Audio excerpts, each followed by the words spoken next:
Eh bien, toujours dans notre découverte du travail sur soi, dans l'univers du chesed, dans l'univers du don, on va continuer et découvrir d'autres dimensions. Alors, jusqu'à présent, on a travaillé sur la notion de recevoir des invités, avec tout ce que ça pouvait représenter au niveau des invités du quotidien, et puis là, on va vers quelque chose d'autre.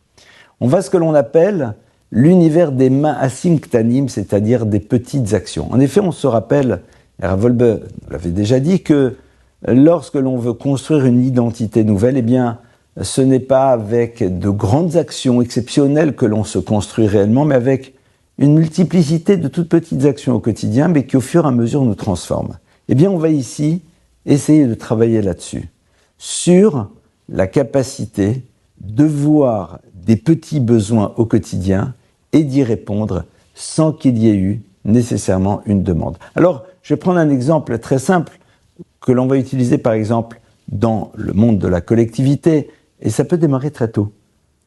Par exemple, quand on est à l'école, qu'il y a une cantine, et qu'on voit que le plat commence à refroidir et qu'un de nos amis n'est toujours pas là, eh bien, se préoccuper de le recouvrir et de le garder au chaud. Vous allez me dire, mais c'est un geste banal. C'est vrai. C'est un geste banal, mais c'est un geste qui révèle qu'on est préoccupé par le bien-être de l'autre.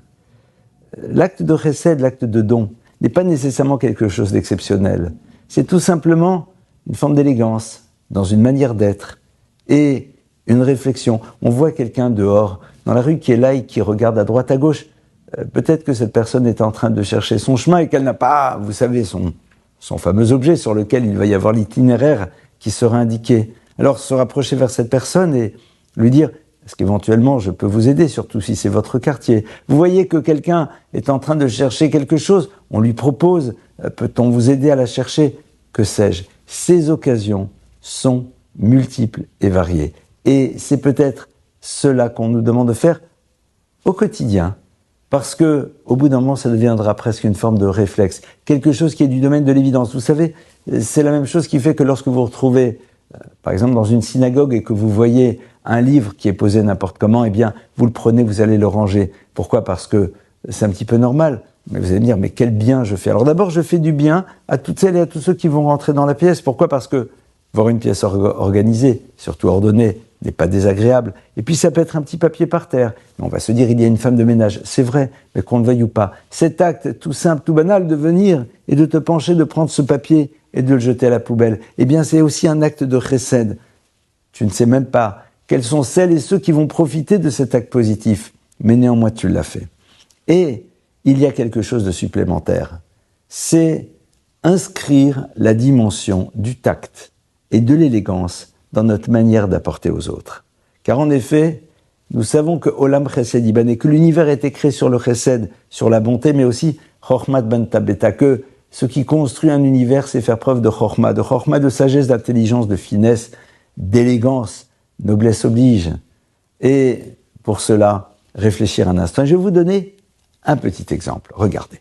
On est avec une personne qui est âgée, qui a peut-être une difficulté, par exemple, à manger toute seule, que sais-je. En tout cas, elle a une petite difficulté, nous sommes là pour l'aider. C'est très gentil. Mais au moment où nous l'aidons, cette personne peut se sentir un petit peu mal de se voir légèrement amoindrie. Eh bien, qu'est-ce que l'on peut faire? Quelque chose de très simple. Si c'est une personne âgée, lui dire « Ah, au fait, dites-moi, vous êtes originaire d'où? De Tunisie, d'Algérie, de France, de Belgique, de Pologne, de là où vous voulez ?»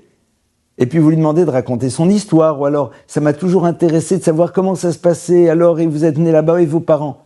Et la personne se sent importante, parce qu'elle vous raconte, parce qu'elle vous parle, et puis on adore parler aussi de son histoire, c'est normal. Et au même moment, vous êtes en train de l'aider, mais elle ne se rend pas compte qu'on est en train de l'aider. Pourquoi? Parce qu'elle est focalisée sur l'histoire qu'elle est en train de vous raconter et sur l'intérêt que vous lui donnez. C'est ce qu'on appelle faire preuve de tact, faire preuve de finesse. Donc, non seulement ces petits gestes tout simples, des gestes qui sont d'une banalité extrême, comme faire en telle sorte que le plat de l'autre reste chaud, c'est tout simple. Mais ce sont ces petits actes-là qui nous transforment, mais être capable aussi, lorsque l'on s'adresse à l'autre, lorsqu'on va lui apporter quelque chose, de réfléchir et de faire preuve de finesse et d'élégance pour que l'autre ne se sente pas trop mal de recevoir ce qu'on est en train de lui donner. Voici un travail que l'on peut effectuer au quotidien. Alors, bon courage.